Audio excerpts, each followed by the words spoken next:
ఏలేరు కాలువ ఎగువన అక్రమంగా జరుగుతున్న కట్టడాలు, ఇసుక తవ్వకాల వలన ఏలేరు శివారు ప్రాంతమైన పిఠాపురం నియోజకవర్గానికి అప్పుడప్పుడు వచ్చే కాస్త నీరు కూడా రాకుండా పంటలు ఎండిపోయే పరిస్థితులు ఏర్పడుతున్నాయని, తక్షణమే అక్రమ కట్టడాలను, ఇసుక తవ్వకాలను నిలుపు చేసి పిఠాపురం ఏలేరు రైతాంగాన్ని కాపాడాలని వైఎస్ఆర్సీపీ పిఠాపురం నియోజకవర్గ ఇన్ఛార్జ్ వంగగీత విశ్వనాథ్ డిమాండ్ చేశారు.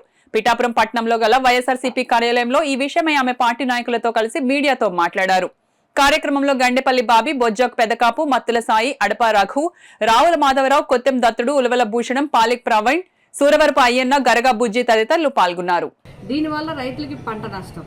మొన్ననే చూసాం, ఉదాహరణగా మొన్ననే అధిక వర్షాలు కురవడం వల్ల ఏలేరు నిండిపోతే నీటిని సుమారు 6 TMC నీరు వదిలితే పూర్తిగా పిఠాపురం నియోజకవర్గం అంతా కూడా ఇంచుమించుగా 70% నియోజకవర్గం మునిగిపోవటం, పిఠాపురం కొన్ని ప్రాంతాల్లో కొత్తపల్లి మండలంలో నీరు రోజుల తరబడి నీరు, వారాల తరబడి నీరు నిలిచిపోవటం వల్ల పంట దిగుబడి కూడా నష్టమైంది. కాబట్టి ఇవన్నిటిని పరిశీలనలోకి తీసుకుని వారందరూ మా దగ్గరకు వచ్చి తమ ఆందోళనని, తమ ఆవేదనని మాకు వ్యక్తం చేయడం జరిగింది. వెంటనే దీని మీద ఏదైతే అక్రమ కట్టడాలు ఉన్నాయో, ఏదైతే అక్రమంగా ఇసుక తవ్వేస్తూ ఉన్నారో, డ్రెడ్జింగ్ చేస్తూ ఉన్నారో, ఇసుక డ్రెడ్జింగ్ చేస్తూ ఉన్నారో దాని మీద నీరు వదలకపోవడం, మరి ఇన్ని రోజులు అయిపోయినా సరే నీరు వదలకపోవడం, వీటన్నిటి మీద కూడా మరి కలెక్టర్ గారికి చెప్దామని వెళ్ళడం జరిగింది. నిన్న కలెక్టర్ గారి మీటింగ్ వల్ల, ఆయన విజయవాడలో మీటింగ్లో ఉండడం వల్ల జేసీ గారికి ఈ విషయాలన్నీ కూడా మేము చెప్పడం జరిగింది.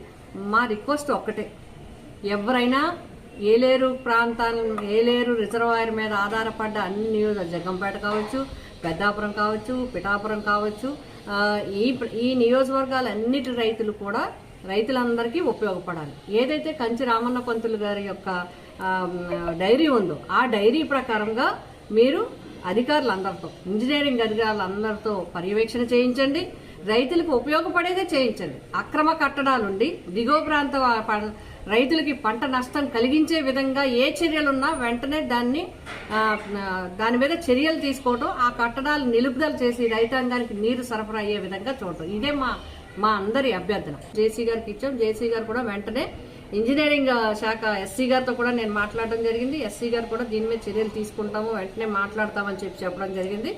మళ్ళీ ఒకవేళ ఈ 2-3 రోజుల్లో కనుక జరగకపోతే మళ్ళీ సోమవారం కలెక్టర్ గారిని కూడా కలవడం జరుగుతుంది.